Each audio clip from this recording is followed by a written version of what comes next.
Bueno, ahora lo que vamos a ver ya es un tema completamente aparte. Ya vimos los modelos no paramétricos y vamos a empezar ahora con los modelos de regresión. Los modelos de regresión es uno de los modelos más bonitos de la estadística porque nos va a permitir, o al menos nos va a proporcionar una de las principales herramientas de análisis e interpretación que tenemos. Esto junto con series de tiempo es una de las cosas que más eh, utilidad puede presentar. Principalmente el modelo de regresión nos va a permitir identificar que una variable X se relaciona con una variable Y a través de un cierto nivel de tendencia beta, ¿no? Que ahorita lo vamos a estar viendo más a detalle. Pero estos son una de las cosas que más utilidad llegaran a presentar, ¿no? Entonces, no sé, por ejemplo, hay un ejemplo muy sencillo que no sé quiénes hayan tomado o si no sé si ya tomaron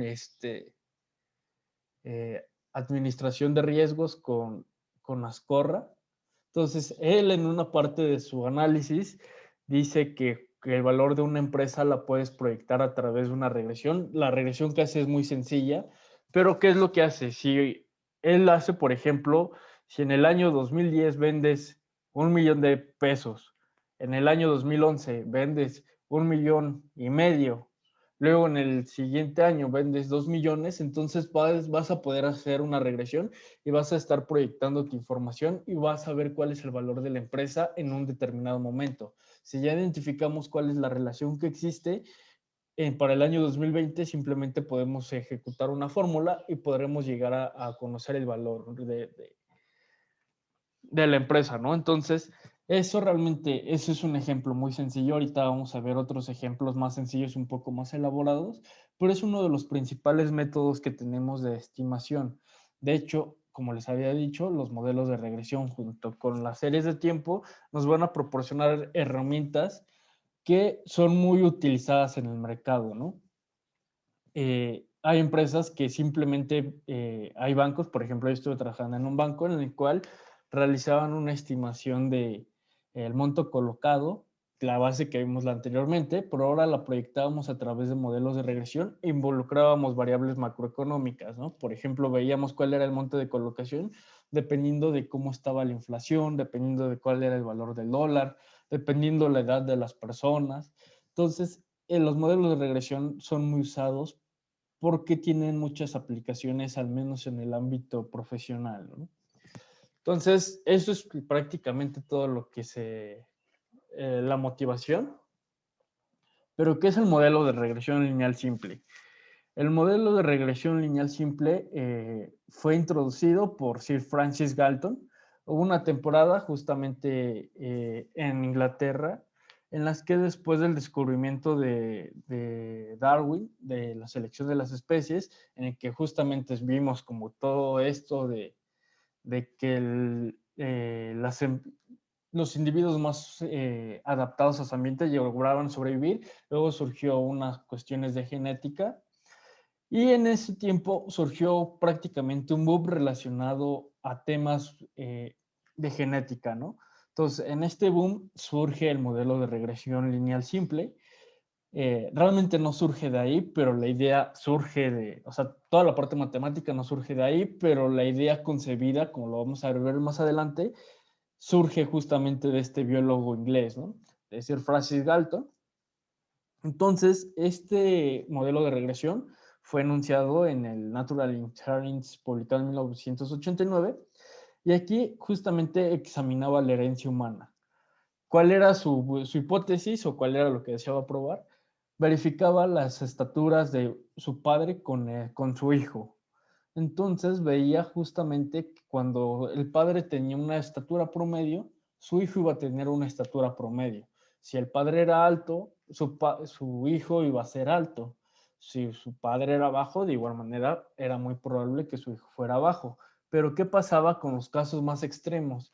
En los casos más extremos, Galton observó que justamente eh, padres que tenían, o padres que eran demasiado altos, más altos que el promedio, tenían a hijos que tendían a regresar a la media, es decir, sus hijos tendrían a ser más pequeños que sus padres si su padre era demasiado alto. Lo mismo ocurría en el caso contrario.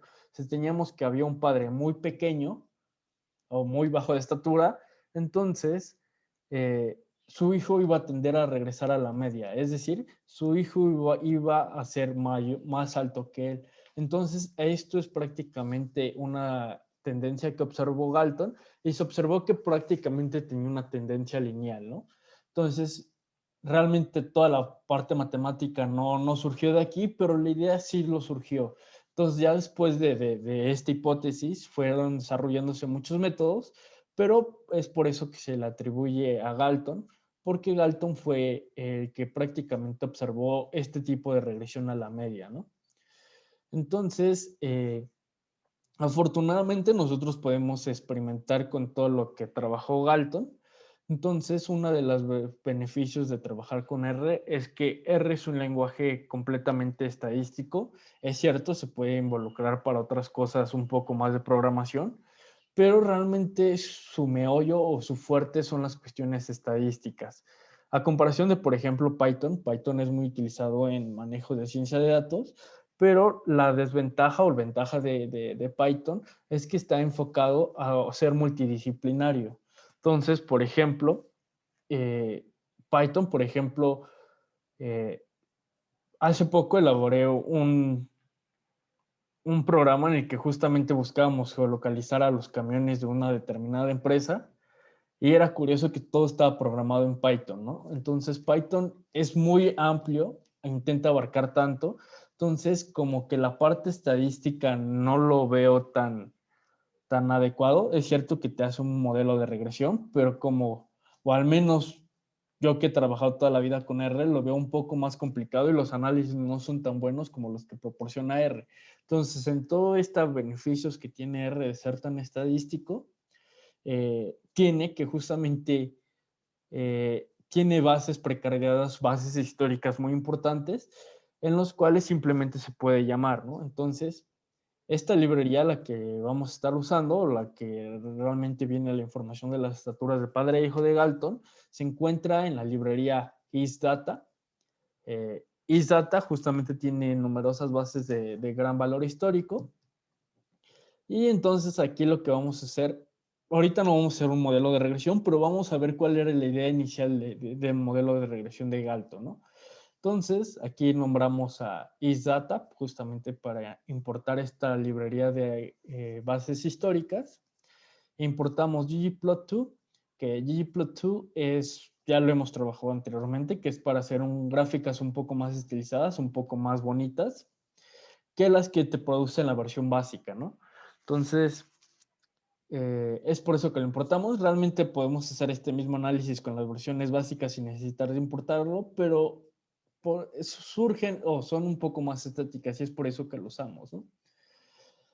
Entonces, aquí, ¿qué vamos a hacer? Vamos a hacer, simplemente vamos a poner el comando ggplot, vamos a poner Galton, que es la base de interés, la que viene las estaturas del padre y las estaturas del hijo.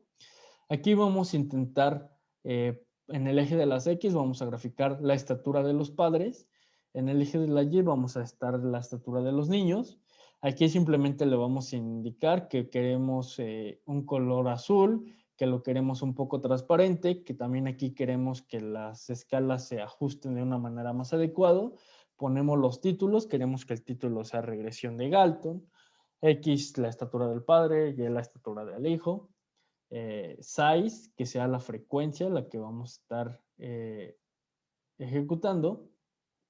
Y aquí este es un comando que nos va a permitir realizar un modelo de regresión, pero gráficamente. Aquí no vamos a obtener ningún resultado, pero sí nos va a estar graficando una regresión. Entonces, esta regresión la vamos a indicar con el color rojo. Y ya esto ya es puro tema de cómo lo queremos, ¿no? Aquí queremos el tema minimal para que no nos aparezca las líneas de los ejes de una manera muy marcada, sino que aparezca un poco más degradada. Y aquí justamente lo que queremos es que queremos los títulos un poco alineados, ¿no? Entonces esto ya es prácticamente, ya es como cuestiones de diseño, pero lo importante son estas cuestiones, ¿no? Y entonces aquí se puede ver eh, aquí se pueden ver justamente las estaturas del padre, ¿no? Y del hijo. Aquí vamos a ver que si teníamos un padre pequeño, aquí vamos a tener la estatura del hijo que va a ser pequeño también. Pero ¿qué observamos? Que justamente si el padre era pequeño, sus datos tendrían a regresar a la media. Vamos a ver que justamente bolitas que sean un poco más gorditas significa que hay mayor frecuencia. Entonces, la probabilidad de que un hijo, más bien la probabilidad de que un hijo sea pequeño dado que su padre era pequeño es muy baja, ¿no? Vamos a ver que justamente va a tender un poco a la regresión a la media. La media va a ser prácticamente lo que está marcado con esta línea y vamos a ver que prácticamente está regresando a la media, ¿no? ¿Qué pasa, por ejemplo, cuando tenemos, en el caso igual, tenemos un padre muy alto y su hijo va a ser alto, pero va a tender a regresar a la media? Si estamos visualizando aquí, es 71 y aquí prácticamente la estatura del padre es 73, 74, ¿no? Entonces, tienden a regresar a la media. Aquí, por ejemplo, cuando la estatura del padre era promedio, la probabilidad de que su hijo tuviera una estatura promedio era muy frecuente. Entonces, aquí se pudo visualizar que justamente de esta dispersión de datos, los datos que iban a estar un poco más acumulados iban a caer en esta regresión a la media. Esta línea recta es prácticamente una línea media en el cual justamente íbamos a tener valores dispersos, ¿no? Si nos vamos hacia acá, vamos a ver que hay valores, es cierto. Aquí, por ejemplo, tenemos un valor que sale de manera considerable, pero son los menos. La mayoría de la información se concentra justamente sobre esta línea de regresión y tenemos un cierto error. Si caemos o decimos que esta es la media, tenemos un cierto error o una cierta variabilidad que va a estar variando entre este y este, ¿no? Es cierto que tenemos valores que salen, pero vamos a ver que justamente las bolitas, la frecuencia es menor que lo que estábamos viendo, ¿no? Entonces, esta es la idea principal del modelo de regresión. Eh, ya después vamos a ver que justamente podemos relacionar valores en los cuales podemos identificar qué tan porcentaje afecta la estatura de un hijo a un padre, ¿no? Y esto es importante porque podemos estar prediciendo muchas cosas. Por ejemplo, si no sabemos cuánto, por ejemplo, sabemos de que un señor que no tiene hijos todavía mide 1,70 m, ¿no? Y resulta que va a tener un hijo, entonces a través de este modelo se puede estar prediciendo cuál va a ser la estatura del hijo. ¿Por qué? Porque vamos a encontrar justamente una beta 1, una beta 0, que luego vamos a ver más adelante qué significan cada uno de estos, pero vamos a encontrar una manera en la que vamos a estar expresando cuál debería ser su valor promedio que debería de alcanzar ese niño. Esto es a través de padres e hijos, pero ¿qué pasa en un ambiente más económico, no? Por ejemplo, con la base de datos que le estaba comentando, la de el monto colocado de una empresa o de un banco, el monto que colocan en préstamo, podemos ver justamente que si el dólar está en 21 pesos, podemos de cierta manera intuir cuál va a ser el monto de colocación de respecto a esos 21 pesos que está el dólar, ¿no? O, por ejemplo, si el PIB per cápita es de alrededor de una cierta cantidad, vamos a poder asumir o vamos a estar pudiendo ver cuál va a ser el monto que vamos a estar colocando en ese trimestre, ¿no? Recordemos que justamente el PIB se publica de manera trimestral, entonces con ese trimestral podemos estar viendo cuál es el monto que vamos a colocar en ese trimestre. Y es por eso que vamos a usarlo mucho porque son métodos eh, que nos van a estar pudiendo llegar o nos va a proporcionar unos ciertos niveles de estimación hacia un futuro o hacia valores que desconocemos, ¿no? Entonces, esto es la importancia o el papel fundamental de los modelos de regresión. Hay dos modelos de regresión importante, que son los modelos de regresión con intercepto y los modelos de regresión lineal sin intercepto. Los modelos de regresión lineal con intercepto son los mejores porque, en la mayoría de los casos, porque nos va a proporcionar estimaciones más adecuadas. Porque justamente ahorita vamos a ver un poco más a detalle a qué nos referimos con intercepto o sin intercepto. pero nos va a estar proporcionando valores adecuados, ¿no? ¿Cuál es el problema? Que aquí vamos a estimar dos variables y en el modelo sin intercepto solamente vamos a estimar una variable. Entonces, el error de estimar dos variables va a ser mayor que estimar solamente una variable. Entonces, si la base de datos lo permite y las variables de interés también lo permiten, entonces es mejor trabajar con los modelos sin intercepto, ¿no? Pero hay que hacer una serie de pruebas y verificar que justamente si se cumple o no se cumple esta propiedad. Esto también lo vamos a estar viendo más adelante a través de pruebas de hipótesis, ¿no? Este tema es un poco amplio. Entonces, yo creo que para que lleguemos a esa parte falta todavía llegar o recorrer un gran camino, pero a través de modelos no paramétricos vamos a estar estimando si deberíamos de usar un modelo con intercepto o un modelo sin intercepto, ¿no? Ahora, ¿qué Disculpa, es? ¿podrías, Omar, Ajá. ¿podrías repetir la diferencia entre sin intercepto y con intercepto, por favor? Sí, permítanme tantito. Déjenme, se los enseño en las notas. Es el ejemplo más claro. Permítanme tantito. Sí, gracias.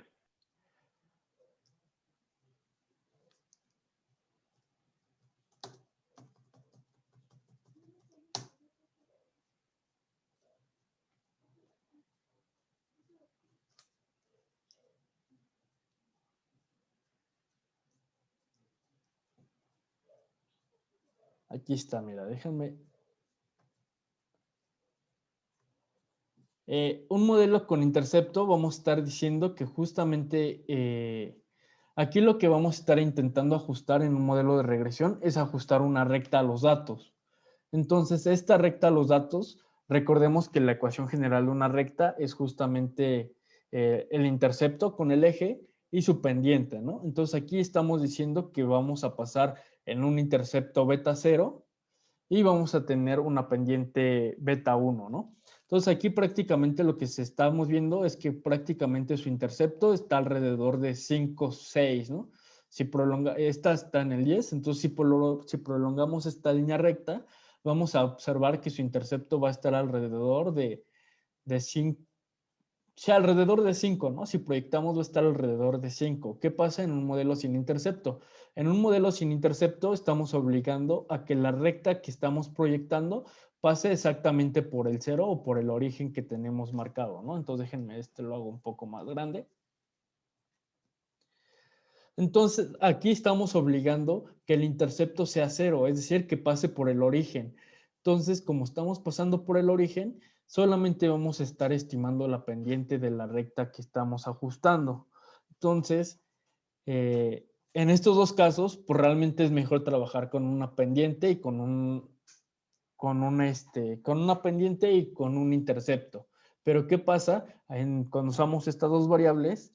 Estamos usando o estamos haciendo uso de dos estimaciones. Entonces, al hacer dos estimaciones, el error que podamos llegar a cometer va a ser mayor que simplemente intentando ajustar solamente un modelo, una variable que es la pendiente. Entonces, es por eso que, o esta es la diferencia principal, que en un modelo de regresión estamos viendo que puede pasar, vamos a tener en una recta, vamos a estar ajustando una recta y vamos a tener tanto intercepto diferente que cero, porque técnicamente siempre vamos a tener un intercepto. Entonces vamos a tener un intercepto diferente del origen y vamos a estimar una pendiente. ¿Qué pasa en el modelo sin intercepto? Estamos obligando a que pase exactamente por el cero y vamos a tener una pendiente. Entonces prácticamente esa es la diferencia entre un modelo y otro. Vale, gracias. Sí. Entonces, aquí justamente el modelo de regresión lineal simple, vamos a usar el modelo con intercepto, que es justamente vamos a estar ajustando una recta a los datos. Entonces, esta recta a los datos vamos a estar trabajando con la motivación, que va a ser justamente con MTCARS. MTCARS es la base que trabajamos la semana pasada, que era referente a los automóviles que se publicaron en una revista de Estados Unidos, en los cuales se evaluaban a 32 automóviles diferentes, ¿no? Entonces aquí uno de los valores que nos interesa es justamente las millas por galón y los pesos, ¿no? Para ver si hay una cierta relación o no hay una cierta relación. Entonces, bueno, aquí me equivoqué, debería de ser, X debería ser MPG, las millas por galón, y Y debería de ser WT, el peso del automóvil, ¿no? Entonces, aquí estamos ajustando estos valores, estos son los precios, estos son justamente cómo se relaciona las millas por galón y el peso. Entonces, aquí vamos a estar una característica importante. Déjenme mejor lo edito para que no se me confunda.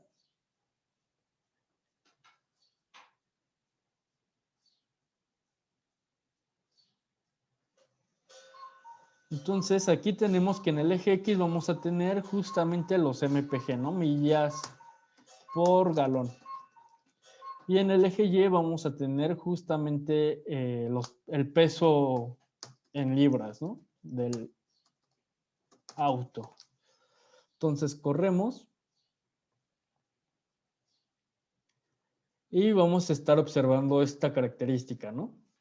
Entonces aquí estamos realizando una regresión y entonces aquí estamos diciendo que este es el peso de libras del auto y aquí tenemos las millas por galón. Entonces, ¿qué nos está refiriendo esto?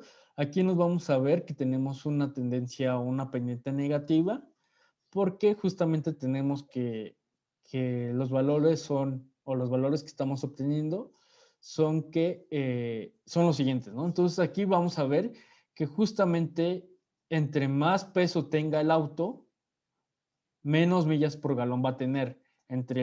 Mientras que el coche más liviano o que sea menos pesado va a tener unas millas por galón mayor. Y esto vamos a tener una pendiente negativa. Y aquí estos datos vamos a ver que van a estar circulando a través de este modelo o esta regresión, ¿no? Vamos a tener un cierto error que se espera que los datos se encuentren de esta manera, ¿no? Entonces, aquí vamos a ver que si tenemos, por ejemplo, déjenme ver, MPG son nuestra variable W, Y siempre va a ser nuestra variable de interés y X va a ser nuestra variable explicativa, ¿no? Entonces intentamos explicar el peso del camión respecto a las millas por galón. Entonces, si sabemos de que un automóvil recorre 5 millas por galón, entonces a través de este modelo de regresión, a través de esta línea recta, podemos asumir cuál va a ser justamente el peso de ese automóvil, ¿no? Entonces aquí radica la importancia de los modelos de regresión. Entonces, como les había dicho, esta base de datos es la de MCARS. Y aquí justamente, ¿qué es lo que estamos realizando? Lo que estamos realizando es ajustar una línea recta a los datos. La línea recta a los datos es esta línea que tenemos marcada de color rojo. Entonces, de manera intuitiva, ¿qué es lo que sabemos? Estamos intentando ajustar una recta. Sabemos que la ecuación general de la recta es Y es igual a M por P por X, ¿no? Entonces, M va a ser justamente la intersección con el eje y P va a ser justamente la pendiente de la recta, ¿no? Entonces vamos a estar intentando conocer estos tres valores, vamos a estar ajustando esta recta, pero aquí en regresión vamos a estar haciendo uso de unas ciertas herramientas, una cierta manera de notar diferente a los datos, ¿no? Entonces vamos a estar observando que cada observación vamos a tener n observaciones, los cuales van a ser desde 1 hasta n. Entonces cada una de estas observaciones va a ser expresada a través de la siguiente fórmula. Y, que es el valor de la observación I, va a ser igual a beta 0 más beta 1 por xi más epsilon i, ¿no? Entonces, beta 0 va a corresponder a la intersección con el eje de las y, ¿no? Y vamos a obtener que beta 1 va a corresponder a la pendiente. Entonces, esta es la ecuación de la recta y esta es la ecuación que estamos obteniendo nosotros estadísticamente, ¿no? Pero, ¿qué pasa aquí? Esta es la recta, pero tenemos valores que están por arriba, tenemos valores que están por abajo. Realmente nunca caen los valores exactamente en la regresión, sino que tenemos un cierto error. Este error lo vamos a representar a través de EI, que va a ser justamente la diferencia que va a haber entre esta observación y este valor que tenemos aquí, ¿no? ¿Cuál es la diferencia que hay justamente del valor medio a la regresión? Entonces, así vamos a poder expresar cualquier cualquier dato que se ejecute en la muestra que se muestre en el ploteo que vamos a estar realizando, ¿no? Entonces, ¿qué es lo único que hemos aportado nosotros a este modelo de regresión? Es que justamente ahora vamos a estar agregando un cierto error epsilon i. Este error epsilon i lo vamos a conocer como residual o error. Entonces, aquí justamente viene lo que les había comentado, ¿no? Beta 0 funge como la intersección con el eje Y. Esta cifra es una constante. Beta 1 funge como P, que es la pendiente de la recta, y esta también es una cifra constante. Y epsilon i, que denota el error que puede cometer al presentar los datos mediante una recta. Este valor lo vamos a conocer como una cantidad, también como un error o residual, y esto es una cifra completamente aleatoria. Entonces, debido a la construcción que vamos a estar realizando, vamos a trabajar con 3 supuestos, y esto es muy importante, y esto es la base fundamental de los modelos de regresión. Los 3 supuestos que vamos a estar como válidos es que justamente estas epsilon i se van a comportar de la siguiente manera. Entonces, la esperanza de epsilon i va a ser igual a 0, es decir, se espera que la esperanza de tanto este como este se vayan anulando, ¿no? Es decir, aquí tenemos un residual positivo. Si verificamos la distancia de aquí a aquí, vamos a tener un residual negativo. Entonces esperamos, o el supuesto que deseamos, es que la esperanza de todos estos valores sea igual a 0. Es decir, que haya o que se anule tanto valores que estén por arriba como valores que estén por abajo, ¿no?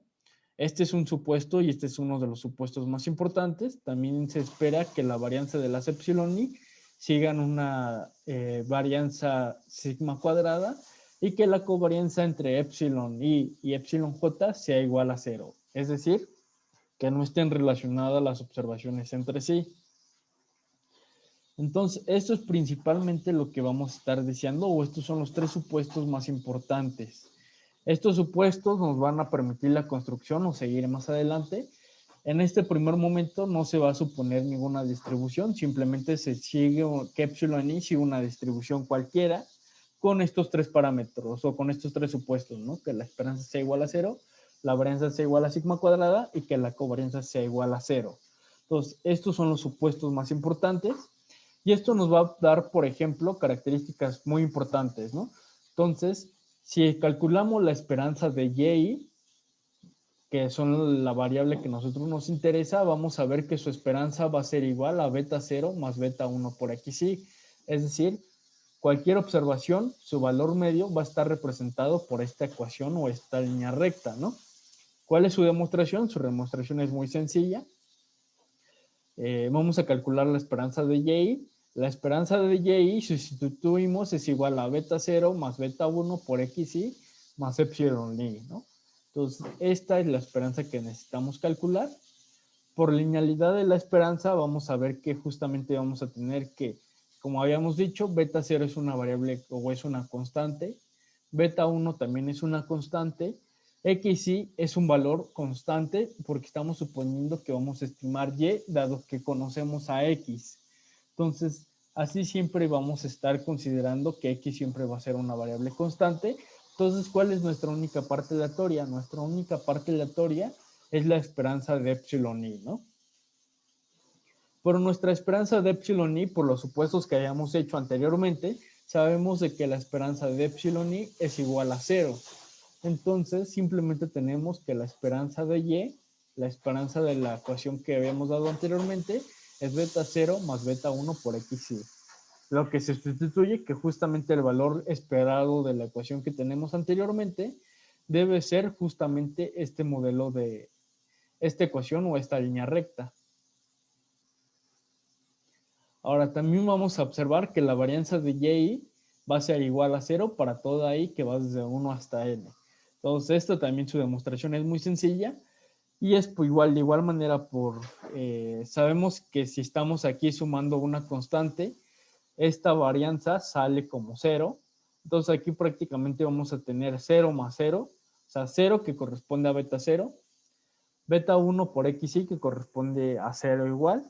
Entonces, nuestra única varianza que no sobrevive es justamente la varianza de epsilon i, ¿no? Entonces, esta varianza de epsilon i va a ser igual al supuesto que tenemos anteriormente, que es igual a sigma cuadrada. Entonces, estos son la introducción principal de los modelos de regresión lineal simple.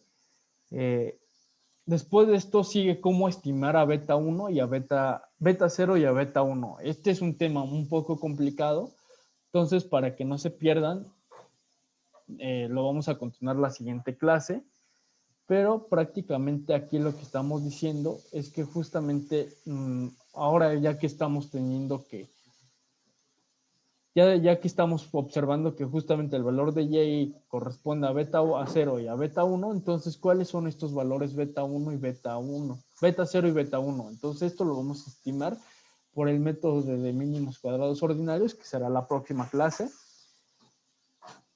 Pero hasta aquí hay alguna duda de una introducción muy rápida a los modelos de regresión lineal.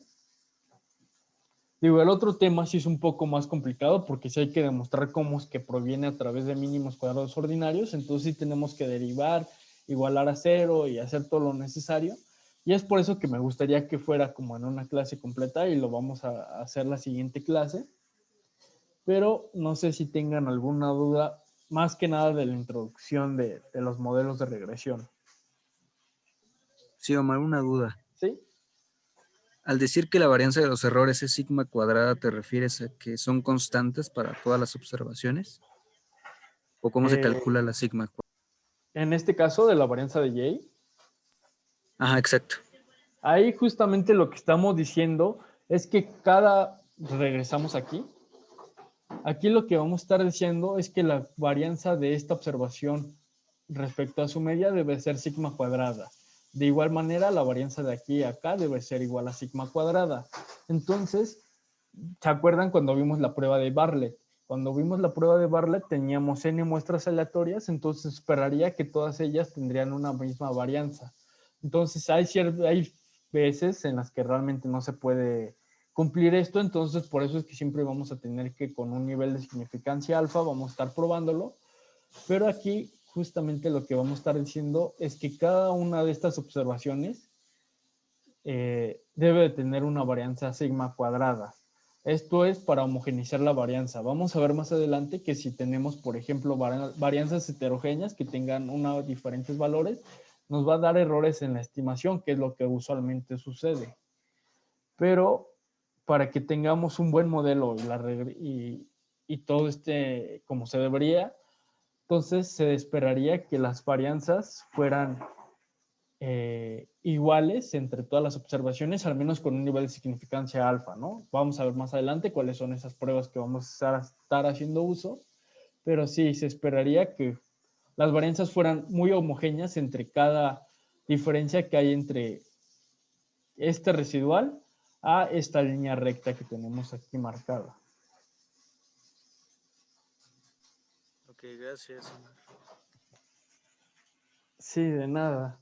Pero sí, prácticamente aquí es por eso, porque justamente vamos a estar viendo que se esperaría que la varianza estuviera entre esto, porque igual más adelante vamos a ver que podemos suponer que vamos a tener errores gaussianos, errores que siguen una distribución normal, entonces es muchísimo más fácil de tratar porque justamente se trata con máxima verosimilitud. Si no fuera la varianza iguales, tendríamos que usar otros métodos que ya nos darían paso a otro tipo de regresión, ¿no? Entonces, en el modelo de regresión simple se espera que fuera lo más homogéneo posible para que los resultados fueran de la manera más adecuada y las estimaciones fueran certeras, ¿no?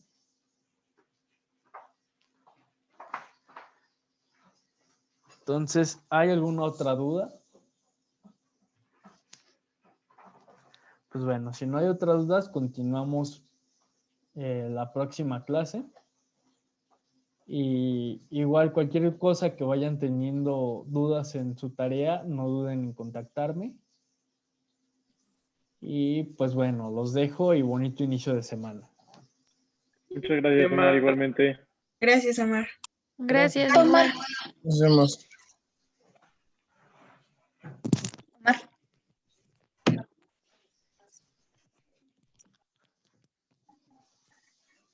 Oye, ¿crees que puedas subir los videos de las clases pasadas?